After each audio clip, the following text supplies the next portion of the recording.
Hi, thanks for tuning in to our Practical Nerds weekly podcast. I'm Shub, and together with my partner and co host Patrick, we normally invest in founders in design, construction, renovation, and logistics technology.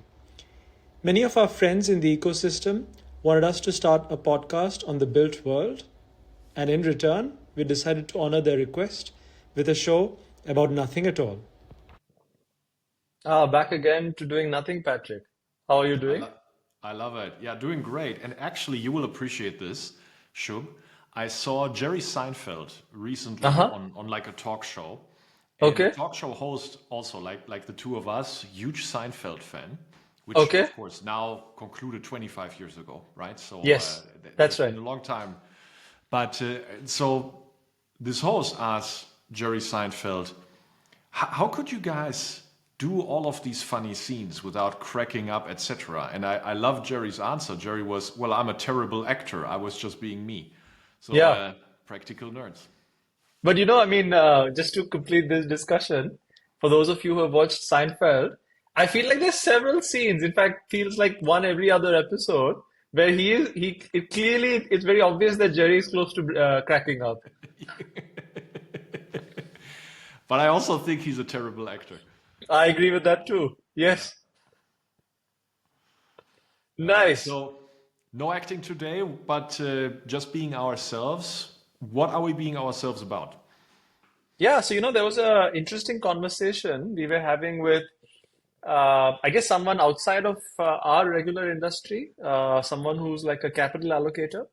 We were having this interesting conversation, and that person had a very thought-provoking question, which I haven't been asked in quite a while. Uh, and that was about, hey, admittedly, construction is a very large industry, undoubtedly. And of course, it hasn't seen the benefits of tech and venture capital growth investing flow in as many other sectors have. But hey, it's not the only sector which is very large and for whatever reason hasn't benefited from tech.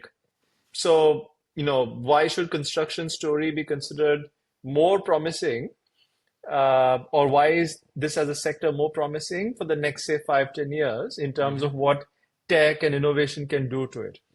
And I thought that was a good moment to pause and reflect on, frankly, our raison d'etre, right? Why are we even doing this in the first place? And what's the whole, what our motivation is all about? Indeed. And um, what I appreciate about that discussion was this allocator said to us, I love that you're thinking like an allocator and almost like an LP, because Yeah, honestly, that's exactly how we started, and that's what we are, because we are LPs in our own funds as well, not that's right. just the managers. Um, and so it was clearly appreciated.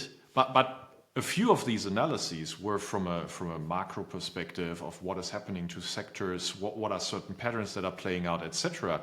And this was an additional question that made us, from a more bottoms up perspective, reflect on, okay, why is it actually that the customers and the participants in construction will be buying more technology going forward? And we've talked about it like so many times that this was a fantastic trigger to like wrap all of our thinking into like one concise answer to that very question. Why will Hmm. construction market participants buy more technology over the next decade plus? That's the question. Yeah.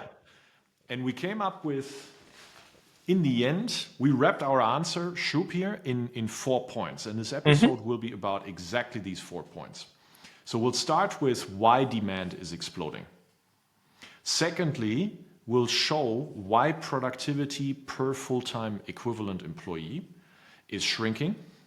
Third, we're going to talk about why qualified labor is fleeing from the market.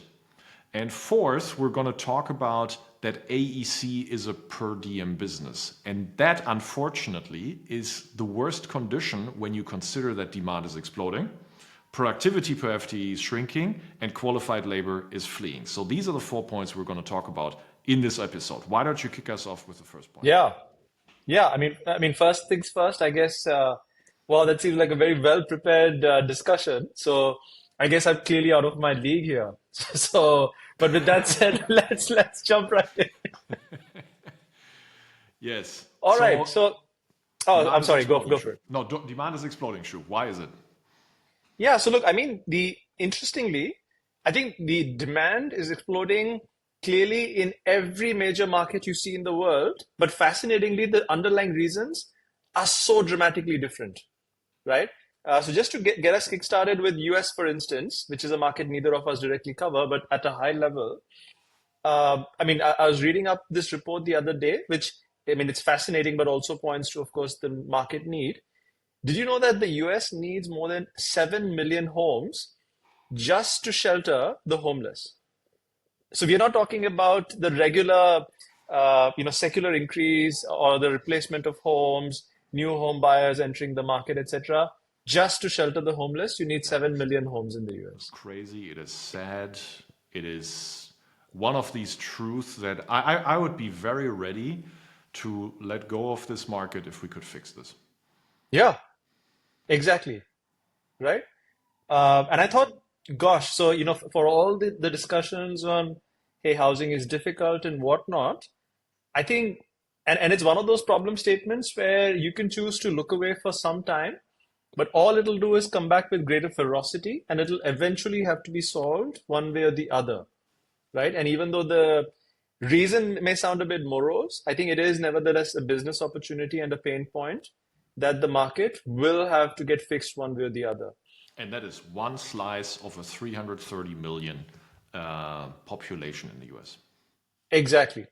Exactly, right? And we'll dig into, of course, more factors. But again, just to paint a picture, when people say, hey, very mature market, high interest rates, where will new homes come from? I mean, the answer is those are all, I would say, second, third order realities today. But there's a much bigger reality, which, if that isn't solved, it'll create a much bigger problem for the wider economy. Right. And so we picked this one slice to give like a feeling, an empathy for how crazy the next 2, 3, and 4 decades are going to be in terms of construction activity. The truth of the matter, if you extrapolate from this single example, is that between 2020 and end of 2050s, so in the next 40 years, we will have the largest wave of human building activity in the history of planet Earth, in the history of mankind. Any kind of building that humankind has seen until now will be dwarfed by all the construction activity that we're doing. There's infrastructure that we have discussed at length in a few of the more recent episodes here. And then there's adding floor area in order to deal with population growth, in order to deal with rising middle classes across Asia, Africa, and Latin America, and to deal with migration Yes. between different parts of the world. The US is seeing it. The European markets and countries are seeing it. So floor area on top of infrastructure is going to boom. To give you an Yeah. idea, in the US, in Europe, the economists, the UN, other sources, they estimate that over these decades, Europe and the US will add 50 to 70% of floor area to the already existing floor area.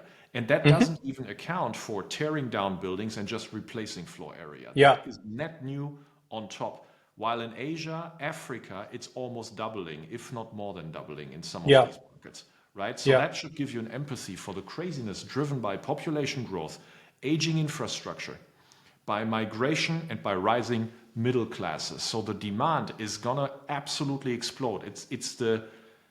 It's the decade and the era of the largest construction activity in the history of mankind. Yeah. I mean, you covered the need for infrastructure, in many cases, basic infrastructure and an expanding and rising middle class in emerging economies. But hey, if we shift our attention to Europe, there's also a very specific use case in Europe, which is specific to Europe in what it's creating an additional demand in the construction industry. Yeah, I mean, Europe is probably spearheading and pioneering the need to renovate existing floor area. Think of the EU Green Deal, national recovery, resilience plans. In general, the environmental targets that the EU and also non-EU European countries are setting for themselves. And that Hmm. puts an immense stress on the asset holders of existing buildings in energy categories E and F immediately, but in D energy categories very soon over the next decade too. Why? Well, because the EU is actually saying, hey, you can't market these assets anymore. Yeah. You need to update them.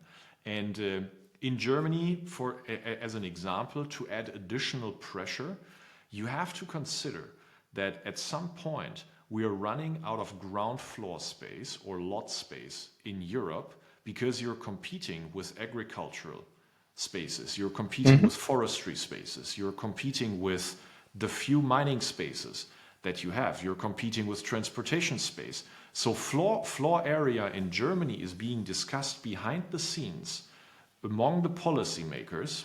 We're privy to this information among the policymakers to actually be restricted as of 2050. So the discussion is for all this competition for land, by 2050, Germany is considering not letting net new construction land be issued, meaning every net new construction can only happen on a lot where there has already been an existing building permit, right? So you're talking brownfield as of 2050 if this comes to pass.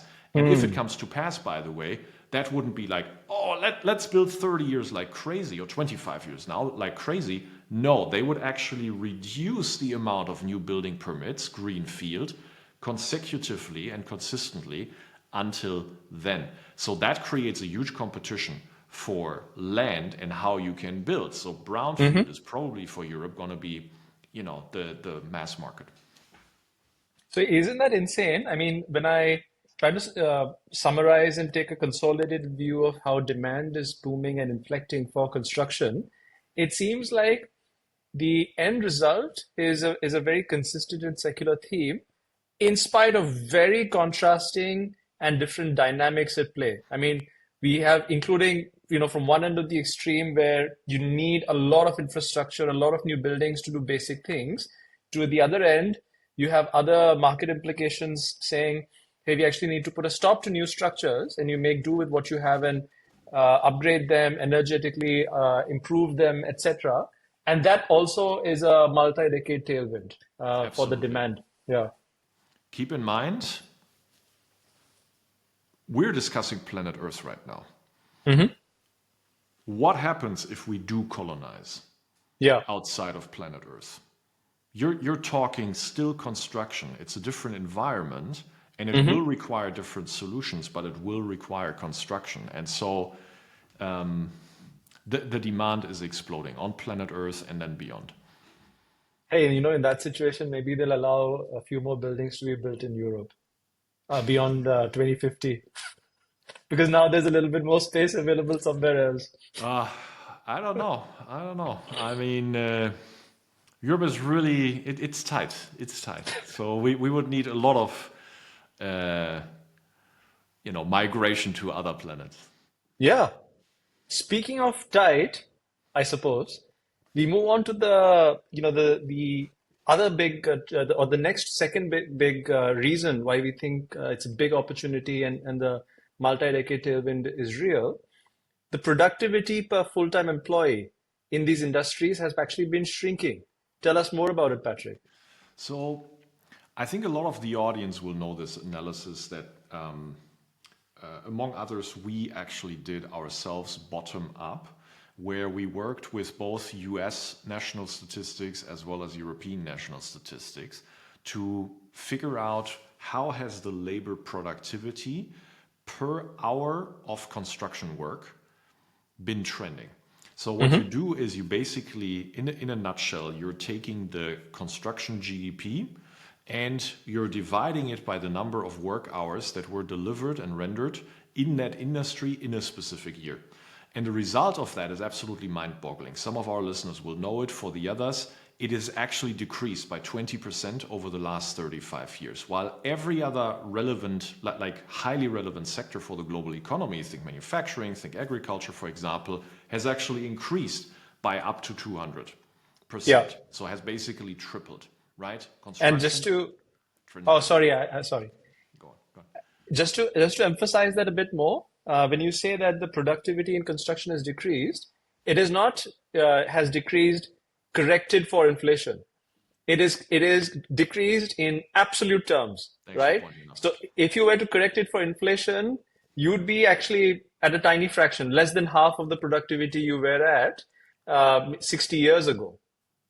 That is absolutely mind-boggling, and in some ways, again, it's another sad fact in a way. It's a fantastic opportunity, but if I were the Romans and I got time teleported into 2024, I would look left and right, and I'm like, hold Yeah, on, I feel like we Romans built better. exactly. Exactly. I mean, productivity seems to be declining and depreciating at the rate of holding on to paper currency. Productivity in construction, that is. In Productivity in construction. construction. That's Yes. right. I found it really cool. As a response to this capital allocator, you also added a few more statistics that I was unaware of. What were those? The fascinating thing is, firstly, if you compare, quite often people say, surely it can't be that bad. I mean, after all, aren't all sort of heavy industries, traditional industries kind of going in a similar pattern? But the really interesting thing is, and this is a theme you generally see across all major advanced economies, which is where the data is more readily available. The rate of growth of productivity in manufacturing has actually been ahead of the rate of GDP growth. And therefore, one could, I guess, summarize to say ahead of inflation, etc. So, in other words, the average worker in manufacturing, and to simplify it, let's say it's an average factory worker, is producing more and more and getting better at their job, at delivering more value to and creating more value in the economy, even corrected for inflation, even as it's growing faster than the rate of GDP growth. And meanwhile, the average construction worker is producing less in absolute terms, and when corrected for inflation, maybe rapidly doing worse. And therefore, uh, the value added as a proportion per worker. I'll have to recall my stats here, but it's a shocking comparison when you contrast manufacturing and construction. Which means that the reason for GDP and wealth growth, just contrasting these two sectors, of course, there are other sectors contributing to it. Manufacturing over proportionally contributed to it, and construction detracted actually from the wealth accumulation. Yeah, yeah. I mean, even what this has actually resulted in, when this many of our viewers and listeners may have figured this out. They're probably thinking, hey, you know what? Are you telling me the labor cost, which is a significant contributor to the overall construction expense, the cost theoretically at least remains the same or grows with the rate of inflation, but you're getting less and less every year for the labor cost spent? Does it mean that construction is actually getting more and more expensive in real terms? The answer is yes. The answer Mhm. absolutely is yes. So to give you an idea, so between in the last 30 years in Europe, the typical rate of price increase adjusted for productivity in manufacturing has been less than 1%, which is not bad at all, right? Yeah. I mean, you would happily take it given the rate at which productivity is growing. Whereas in construction, it's typically been around 3% a year, right? Price increase, which for Europe over the last 30 years, that's more than the rate of inflation. So you're asking yourself, hey, hang on, the productivity is going down in absolute terms, and meanwhile the price is going up more than the rate of inflation. What is this? It's absolutely nuts. And so I can't update this analysis right now because the last 4 years between 2020 and 2024 had very different dynamics. But up until the end of 2019, the construction sector had contributed more than 60% of the overall inflation of the last 6 decades in the Western markets. Let that sink in. You would usually think something like energy, you would think healthcare would be the main drivers. Both have been lower up until 2019 for the last 6 decades than construction, and by far construction has contributed in that time frame more than 60% of the overall inflation of the Western markets. Since then, that is not the case in Europe, because in Europe actually energy costs exploded. So the same analysis would lead to a different result, but not because construction became efficient, because energy became inefficient. Yeah. I mean, that sounds incredibly dire. So I think some of our listeners may be wondering, hey, you presented this dire picture. Why is this supposed to be like why is this supposed to get us excited? That's So tell awesome. us, tell us, Patrick, why is all of this good news for you and me? Well, again, and for founders and for companies, the Hmm. question leading in on the second bullet point that we're exploring right now is why are we convinced that market participants in construction will need, not just even have the choice, just need to purchase more technology? And the answer here is, well, because the productivity per FTE is lagging behind while demand is exploding. Hmm. Now, this needs to be seen in conjunction with the third point now, when it becomes really important, and that is, Shub, that qualified labor is leaving construction at a staggering rate. Give us some of the Yes. core stats that we're excited about here. Yeah. So I mean, to give you some metrics, right? So in the US today, uh, 20%, I think actually the number is more like 22, 23%. So almost a fourth, in fact, of the construction workforce in the US is over the age of 55, right? So in other words, very close to the age of retirement, and when I say age of retirement, it doesn't mean they will be forced to retire, when they will have to retire simply because the body is no longer in a position to Yeah. do blue collar and the physical trades, the work These are the associated with people physical who have trades. accumulated 35 years of experience. And wisdom, which I think plays a big role in the services business. All of it is kind of unfortunately going to get lost when these folk retire. And by the way, the next set of cohort, that is the people in the age of 45 to 55, also account for, if I recall correctly, somewhere an additional 25 to 28%.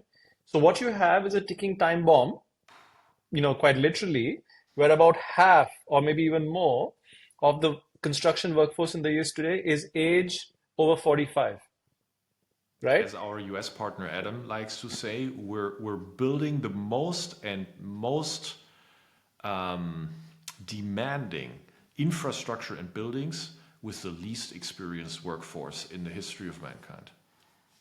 Absolutely. And I think, you know, some of you may be wondering, how did we get here, right? And I think, oh, actually, before we go there, perhaps you have similar observations from Europe, Patrick. Yeah, I mean, I find it fascinating both for construction workers as well as truck drivers because both Hmm. contribute heavily to the construction sector. So, in terms of construction workers, we know that more than 1.2 million workers across Europe are about to retire here in the next few years and leaving the workforce. And replacements are far and few between, very difficult to find. In fact, if you query construction companies, you will hear that the labor productivity has decreased by 81% to our earlier point, Yeah. and that only 9% really expect a significant increase in that productivity. And why is that? Well, because they can't find labor replacements, right? Hmm. And because the labor that is in place is soon going to leave. And the older, more experienced, the longer you're on the job, are you really getting more likely to adopt technology or less likely? So that's Yeah. why these construction market participants have their doubts about the state of labor, of qualified labor in construction, Hmm. and that is driven by it being very experienced, long in the job, and then fleeing. The Yeah. younger generation, however, we don't find it a particularly appealing job to them, right? So I mean, there's competition for jobs, and many other jobs will demand less of your body Hmm. than construction, right? And so that's why in the US, for example, we're already lacking 500,000 qualified construction workers in 2024. 500,000 just in 2024, right? And that is funny because if you look at the Fed St. Louis data, you actually see how the number of total construction workers, not qualified workers, construction workers, is actually at its highest than it ever Hmm. was in the US. It's also because the US population is growing, the economy is growing, but still you're missing 500,000 qualified workers. In Europe, we actually think we're missing 900,000 qualified construction workers in 2024 and then short 1.2 to 1.5 by 2030. Yeah. Now, our viewers and listeners from emerging markets, especially countries like India, for example, may be wondering, hey, surely we don't have any of these problems. I mean, we have an abundant demographic dividend. Why worry? Surely we don't have any of these problems. Actually, the truth is we do, right? But the underlying cause is of a very different nature, right? So in India, for example, and also true, by the way, in many markets in Africa and some markets in Southeast Asia as well, the underlying cause there is not necessarily an aging workforce, is that if you were to structure the workforce or the entry into the workforce as a funnel, where the top of the funnel is all the workers who are interested in taking up construction jobs, and the very bottom of the funnel is the people who are skilled to take up highly qualified jobs or who can potentially lead functions in construction, the accumulators of wisdom, if you will, who are capable of doing that. That funnel is not looking pretty, I have to admit, in Very markets like distorted. India. It's an extremely distorted, the taper is very intense, and there's a steep taper there because there's an enormous skilling gap, right? So what we have is a very large, abundant supply of people who would largely be described as skilled, perhaps a smaller set who would be described as semi-skilled, but a very, very small supply of truly skilled tradespeople comparable to the likes of what you see in advanced economies.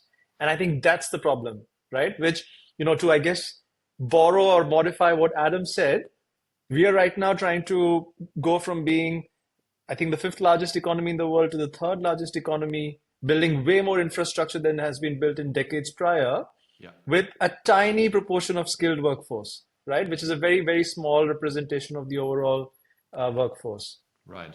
And that's why we call this third section the flight of qualified labor. So there might be more and more labor coming in, as seen by the US example, as seen by the India example, that actually does become available. But that doesn't mean you're building well. It doesn't Yeah. mean that actually you're building efficiently, and it doesn't mean that you're putting quality in place. And if now your demand is exploding, to the first point from the top of this conversation, the quality requirements actually need to go up, right? Because Yeah. you're putting more stress on the system, more stress on the supply, right? And so that's why the flight of qualified labor is very, very dangerous. And another stat that ING, the large bank, actually researched was that in the EU, if there was 20% more productivity per construction FTE, the EU would need would need 2.5 million qualified workers less. So Oh, we're lacking 1.2 to 1.5 by 2030. If we increase 20%, we would actually be completely good with that. That yeah. would be acceptable. But that's because the qualification level is so important. Yeah. And by the way, just this point alone, there's like so many foundational business models and problems which can be built to address these problem statements. And I can tell you from actual discussions, I think in pretty much any part of the world, there are lots of construction industry market participants who are desperately hungry for these problems to be solved because Indeed. it's an actual bottleneck for their work to be done. We've looked at models that help with that, where the willingness to pay on the market participant side, both small and large, was mind-boggling. And the gross Mhm. margins of some of the startup players that we have seen solving for, I would say, just the first generation of, let's say, education tech, skilling tech, etc., was amazing. And that's just the first generation of such companies. Before we move on to the fourth and final reason why we think AC has a tremendous timing right now, one interesting nugget which we'd briefly spoken about I think a couple of weeks ago, Patrick, which I thought was fascinating of how the skilling deficit or the labor deficit makes us aware of many other kinds of deficit and hidden opportunity in construction. So to give you an example, as you mentioned, Europe is desperately short of truck drivers, and therefore there's a drive to, I guess, import truck drivers from other markets, say India, for example. What I discovered recently is in Germany and other Eastern European countries like Poland, Hungary, Czechia, and the like, it's a weird combination where on one hand you're looking to get hundreds of thousands, maybe in the millions of foreign truck drivers, We're, but we're, there's no we're, accommodation. we're missing 650,000 truck drivers right now in the EU. So to your point. Yeah, and potentially which will expand into the millions within the next 5, 6 years. And but there's no accommodation. There's not enough accommodation to house these people. So the craziest thing I heard was there's trucking companies. So in other words, their business is just moving goods in their own fleet or through the fleet of other fleet providers who have now suddenly started building homes because that's the only way they can get drivers from other parts of the world to relocate so that they can drive their trucks. You know what I'm saying? That's how insane the situation has gotten. And you know when we spoke about this, I was reminded and shared with you that actually that is exactly what happened 120 years ago during the, let's say, largest push of industrialization in Europe, Yeah, both in the UK as well as in Germany, as agricultural workers, rural labor migrated into the large cities to participate in the impending industrialization and mostly the manufacturing business of it, which was accumulated around the large metropolitan areas. There was not enough housing. So what did the large manufacturing companies back then do? They built housing. And the housing was then actually owned by the company, sponsored by the company, for the workers to work in there. Why do they do that? Well, because demand was bigger than supply. And so in order yeah, to remove the supply bottleneck, they needed to find the workers. And we're back in exactly the same situation yeah, absolutely. in construction. Yeah, insane. So Yeah, we have, I go sorry. for it, Patrick. So we've discussed 3 of the 4 points, right? And the fourth one is really bringing us home. So demand for construction is going to explode. We've seen that productivity per construction worker is shrinking rapidly. We've seen that qualified labor is fleeing the sector while we're trying to increase productivity with less Yeah, experience, and we're trying to build more and more than we ever built with less experience. But here yes. comes driving us home. All of this happens in an industry, construction and architecture and engineering, that is a project business, a service business, a knowledge business, and ultimately a per diem business.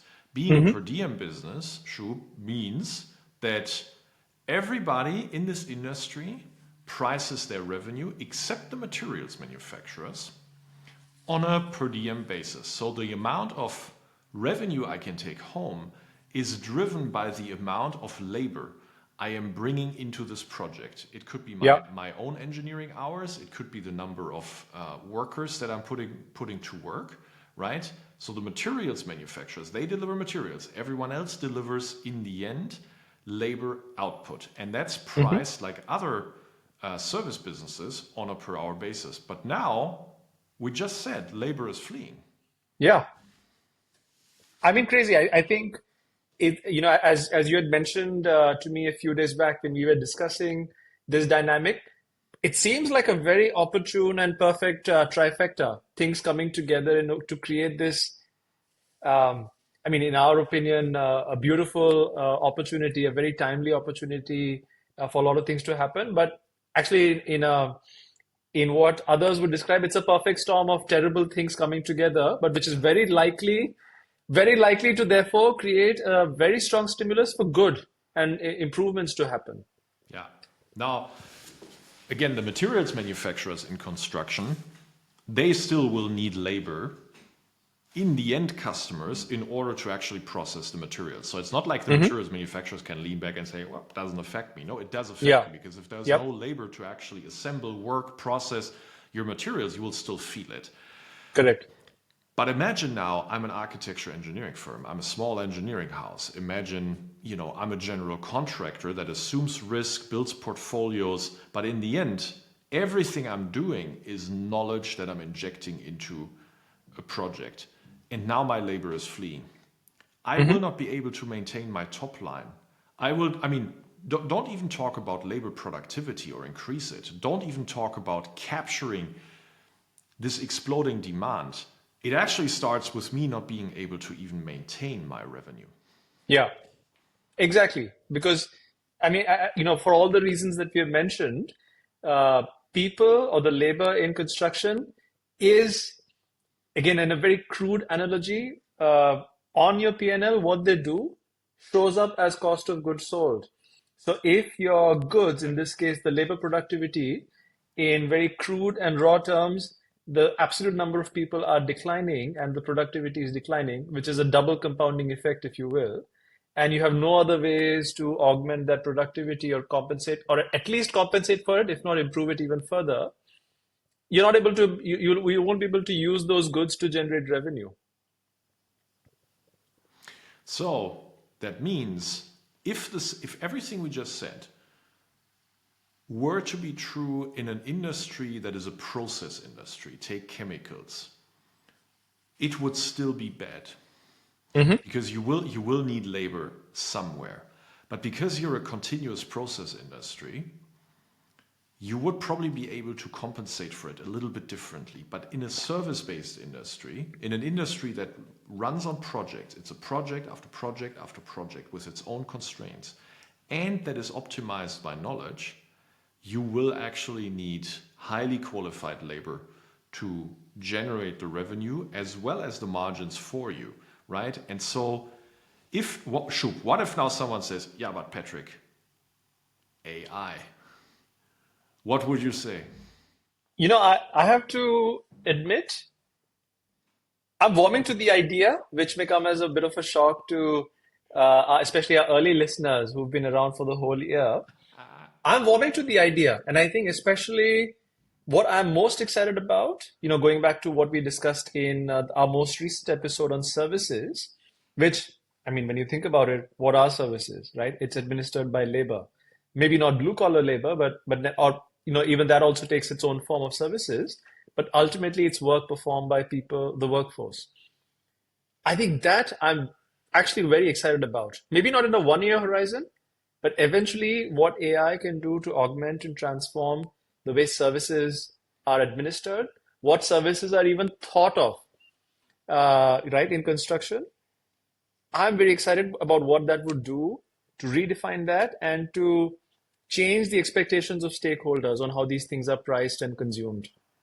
Right, and I can use it in order to actually compensate for the flight of qualified labor, right? So I'll still be in an industry that is used to getting that for me pricing myself, my output, my supply on a per diem basis, because that's been the norm of this industry, not just for 10 years, for 100 Yeah. plus years, right?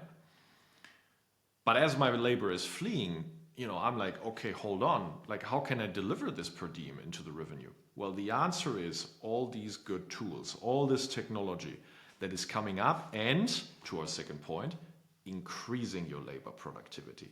So this is the perfect storm of 4 points that we've discussed that we are actually seeing here over the next 4 decades of AEC industry. And the pressure to do something, not just the incentive to the first point, demand is exploding, but the pressure to do something and capture it has never been greater. Absolutely. I mean, frankly, for me, I think when we went through this exercise, it was not only reassuring, I think it gave me like a fresh dose of excitement and motivation for, I guess, the next 5 or 10 years to come. And I feel like, we're still only at the dawn of this change. No doubt. So we Yeah. really we believe, I mean, to all folks in the AEC tech community, I'm sure you'll share this, but also to spell it out loudly, right? So we really believe that we're at a generational and perfect storm opportunity for the AEC tech sector. I think people, some outsiders, VC friends, etc., I think they still wait for this tourist opportunity to be over. And I think Yeah. anyone who thinks that is absolutely, utterly wrong. It's the Hmm. exact opposite. We're even at only the beginning of an inflection. Hmm. Absolutely. Couldn't agree with you more, sir. So Shub, let's give one shout out to our friends from Bricks and Bytes. We did Yes. have a little bit happening this week, did we? Yes, we did. We hosted them in Berlin at our lovely office. And I think we had a beautiful time with some very intense conversations, I would say, and which I think should make their way to our audience fairly soon. They had approached us a couple months back with an idea for a new format of theirs, which gives a very intense documentary style look behind the scenes of. I think their main intention is always startups, Hmm. but they also wanted to test it with a VC that operates in this sector, and so the result was like, I don't know what it's going to be like, but I think Hmm. the somewhere between 7, 8, 9 hours of documentary, open curtains. How does Yeah. fundamental work? How do we interact with each other? How are we as people? Um, I have to say, I think we came about as prepared as we do for practical nerds, and I think that will make for a very authentic view behind the curtains. I think so. I mean, I certainly enjoyed my time over all those conversations, probably because I hadn't prepared at all, which is probably why I enjoyed it. That always adds to my liking of these kinds of conversations. And, you know, thanks a ton to Owen and Martin for actually spending time with us. I can't wait for the result. I don't know how long it takes because that is so much material. Yeah. It will probably take a good time, but I'm excited to see it myself. Yeah, likewise. Couldn't agree with you more. Cool. Yeah. So thanks Bricks and Bytes, Owen Martin, and all the busy helpers helping make it happen. Oh, absolutely. Yeah. And big thanks to Eduard on our team who actually made Hmm. sure that everything went super smoothly.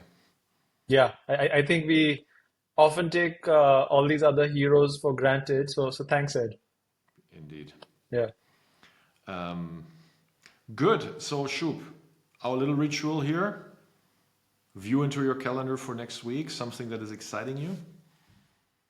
Two things quite exciting for me. So one is heading over to Mumbai for a board meeting with Inframarket. Ah, Always an exciting thing to do. So that so must looking be forward. quite the board meeting. It is quite the board meeting. Yes, it is quite the board meeting. So I have high expectations, but also very excited. Um, that and I think an interesting homage to our the previous episode we did, looking at this company combining manufacturing and services with a surprisingly heavy slant on services. So digging into it in greater detail to learn more about, I guess, this value proposition in general and also the firm in particular. Okay. Yeah. I can't wait to hear some of the news. Um, Mostly looking forward to seeing my mom, Oh, nice. who spends part of her life in the US. So my wife and I flying there, meeting my mother. Secondly, I have an interesting meeting with a founder team who's building a perplexity for certain construction type materials. Okay. Um, Quite accomplished team. Been working with them for actually months now, and I've been very impressed with how diligent and Okay. rigorous they have been thinking about their next ad venture, and Uh-huh. can't wait to hear the updates. Sounds super cool and exciting. Um, and also, of course, you catching up with your mom, I'm sure that'll be tremendously fun. Yes. All right, sir. Also tremendously fun catching up with you as always. Um, but I wish you a good week without me, and I'll see you on the Practical Nerds the week after. A week without you would indeed be a good one. Thank you, sir. That is very kind of you to say, and I take it as the compliment that you meant it to be. Indeed. Indeed. All right, sir. See you soon. See ya.